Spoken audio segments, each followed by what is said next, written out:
Gue suka pakai tablet. Gue adalah pengguna iPad Pro dan device ini sangat meningkatkan produktivitas gue.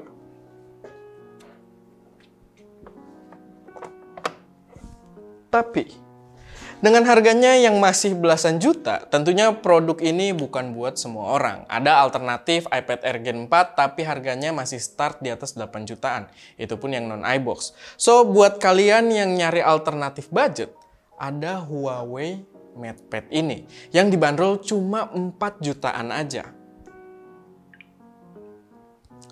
Dan di harga 4 jutaan, dia selalu direkomendasikan oleh para tech reviewer. Apakah memang sebagus itu? Atau ada hal yang tidak mereka katakan? Apakah mereka berbohong? Kita akan bahas setelah bumper dulu.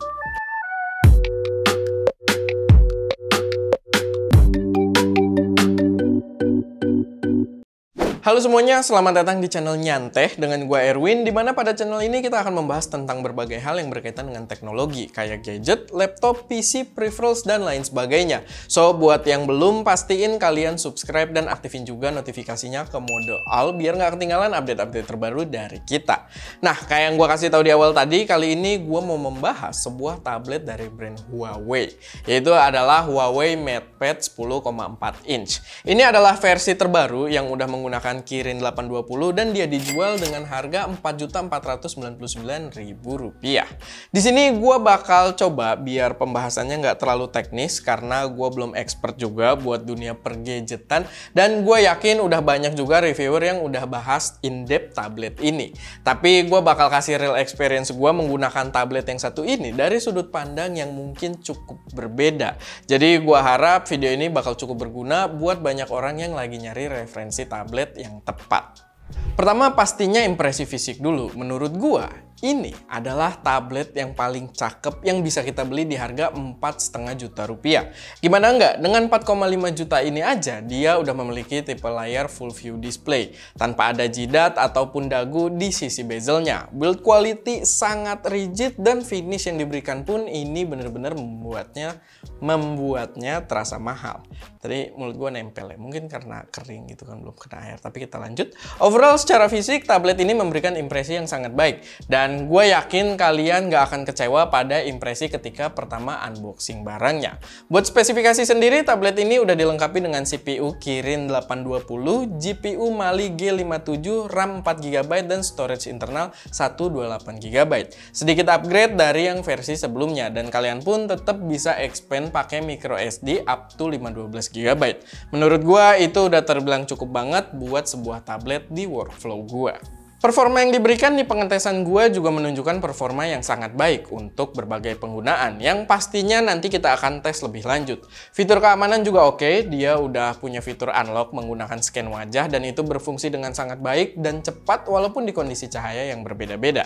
Penempatan kameranya juga bagus, gue suka banget karena dia ada di sisi atas kalau kita menggunakan tabletnya di posisi landscape atau menyamping. Dan memang gua pakai tablet itu 90% di posisi landscape. Sama yang berasa banget adalah ketika kita online meeting, penempatan ini menjadi lebih proper karena kita jadi nggak awkward. Nggak kayak ketika gua online meeting pakai si iPad, yang kameranya kalau di landscape dia ada di samping. Jadi jempol buat Huawei. Nah, sekarang kita akan mulai bahas ke penggunaan real gua, terutama dari segi media consumption, gaming, dan juga productivity. Tapi sebelumnya gue mau kasih tahu dulu kalau absennya Google Mobile Services dari tablet ini benar-benar berpengaruh dalam overall experience gua. Dalam konteks negatif, alias cukup menyusahkan. Kenapa gua angkat sekarang? Karena ini akan terus bersinggungan di pembahasan kita ke depannya, so biar nanti lebih jelas, jadi gua angkat dulu. Oke, kita mulai dari segi media consumption dulu. Menikmati konten video atau film di tablet ini, itu cakep. Layarnya yang udah 2K itu memberi kualitas gambar yang tajam, walaupun gue nggak gitu suka dengan vibrance warna dan rasio kontrasnya. Tapi hal yang wajar dengan harga yang ditawarkan, serta 4 modul speakernya juga memberikan suara yang sangat keras dengan kualitas yang terbilang cukup baik. Ketika pertama nyetel video, bahkan gue cukup salut dengan suara yang dihasilkan, walaupun belum di level iPad Pro gue. Tapi balik lagi, buat harganya point speaker ini udah sangat keras dan cukup baik. Bukan suara kenceng yang ancur-ancuran, tapi dia bisa meretain detailnya dengan cukup baik. Dan dia juga bahkan cukup untuk memutar lagu, untuk mengisi mood di dalam ruangan kalau kalian lagi lupa bawa speaker. Sayangnya beberapa elemen positif tadi kayak layar tajam dan suara kenceng nggak didukung juga dengan software yang baik. Dan disinilah masalah GMS mulai menyusahkan. Pertama, yang paling standar udah pasti nonton YouTube. Dan dengan absennya GMS di device ini, kita nggak bisa install aplikasi YouTube. Bisa diakalin, kita tetap bisa buat buka service Google atau layanan Google berupa website. Jadi di sini gue buka aja YouTube pakai browser dan dia bisa ngeplay video YouTube dengan baik. Tapi masalah muncul lagi ketika gue coba untuk login. Browser bawaan MatePad ini ternyata tidak diizinkan oleh Google untuk login. So, YouTube, Google Drive, dan pergooglan lainnya itu tidak bisa login. So, browser utama gue di sini harus gue ganti ke Opera. Jadi selama pengetesan gue menggunakan browser Opera. Dan setelah pakai Opera, untungnya gue bisa login ke website-website Google dengan lancar. Jadi gue bisa YouTubean dan beraktivitas layanan-layanan Google lainnya. Beraktivitas dengan layanan-layanan Google lainnya. Untuk streaming film, Netflix lancar, cuman karena nggak ada di app library, kita perlu mencari APK dari penyedia APK third party. Dan kalian akan banyak bermain dengan penyedia APK third party ini kalau kalian memang akan menjadikan MatePad ini sebagai daily driver kalian. Memang banyak sebenarnya penyedia APK yang cukup trusted, tapi gua nggak mau mengabaikan juga bahwa ada kemungkinan user yang mencari suatu aplikasi dan tersesat ke website-website yang berbahaya, bisa membawa malware ataupun adware.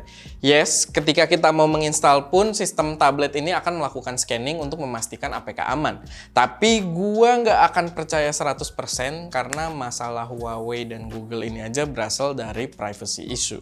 Gua nggak menggiring opini di sini, kita coba senetral mungkin. Gue cuman mau kalian yang nonton video ini cukup berhati-hati aja terhadap APK-APK yang mencurigakan.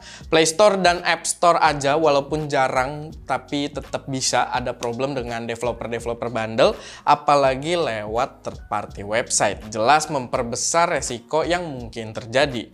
Jadi ekstra teliti aja, kalau bisa download dari website resmi developer aplikasinya. Nah, balik lagi ke streaming service-nya. Netflix lancar, gue bisa login dan menikmati konten-konten favorit gue. Cuman lain halnya dengan Disney Plus Hotstar. Gue udah coba download dari berbagai sumber APK dan gak ada yang bisa dijalanin. Karena Disney Plus ini ternyata requires GMS untuk bisa berjalan. Tapi bukan berarti gak bisa nikmatin konten Disney Plus sama sekali. Tentunya masih ada workaround, yaitu dengan menggunakan browser dan mengakses website streamingnya, bukan lewat aplikasi. Dan kita pun bisa menikmati konten-konten Disney Plus walaupun experience navigasi terasa agak sluggish dan kurang responsif, beda sama kalau pakai aplikasi. Tapi yang penting masih bisa.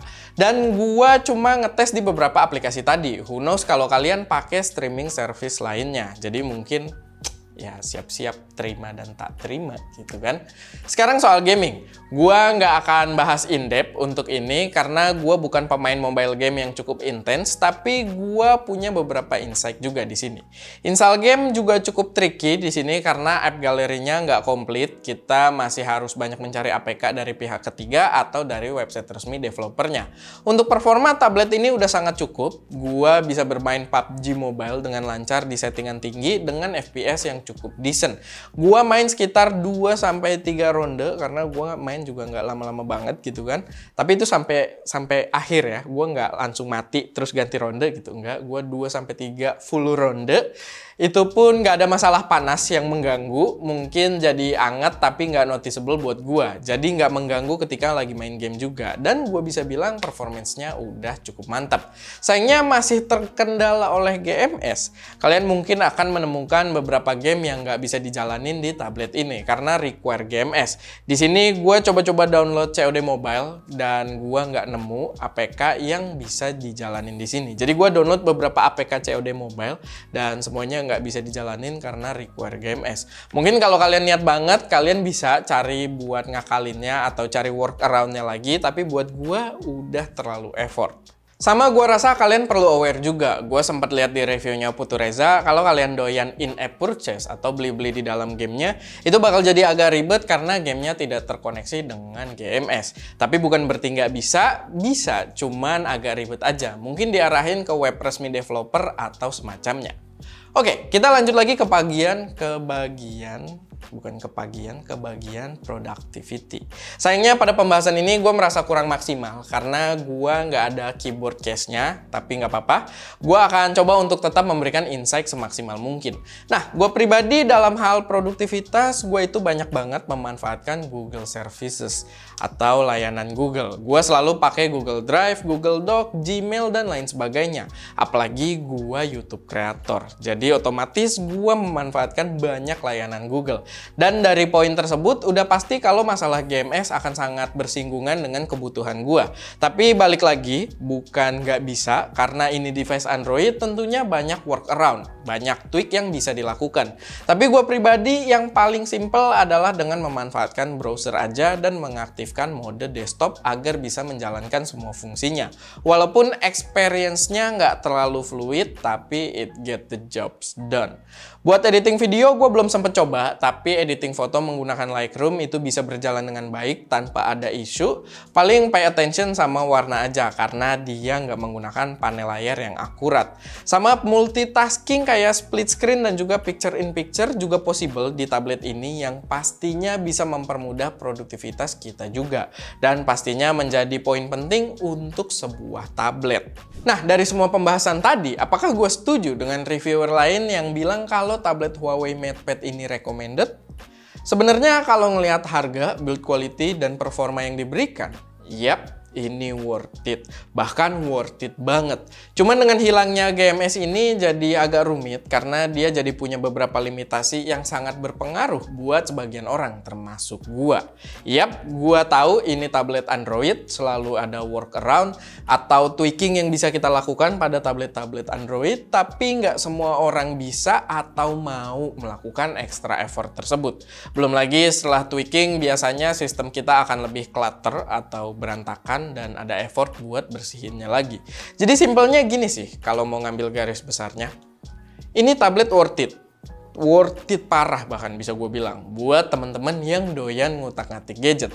Kapabilitasnya luas, performa mumpuni, estetik cakep, udah full view display dengan layar tajam, build quality juga cakep.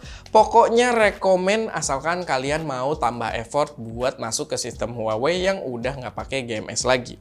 Tapi buat general user yang mau beli tablet dan langsung pakai buat streaming, main game, ngerjain tugas kantor tanpa ribet, gua nggak mau rekomendasiin tablet ini. Tapi serius, value tablet ini cakep banget. Sampai gua bener-bener agak susah buat narik kesimpulan. Karena tablet mana lagi yang udah full view display, resolusi 2K, 4 speaker, kuat ngegame berat di harga 4 jutaan. Gua rasa belum ada lagi. Kecuali ya lawannya dia yang versi sebelumnya, Huawei juga gitu kan. Tapi ya balik lagi, keputusan tetap ada di tangan kalian. Gua udah review dan memberikan opini gua, yang gua harap bisa jadi referensi tambahan buat kalian menentukan apakah MatePad ini cocok atau enggak buat kalian.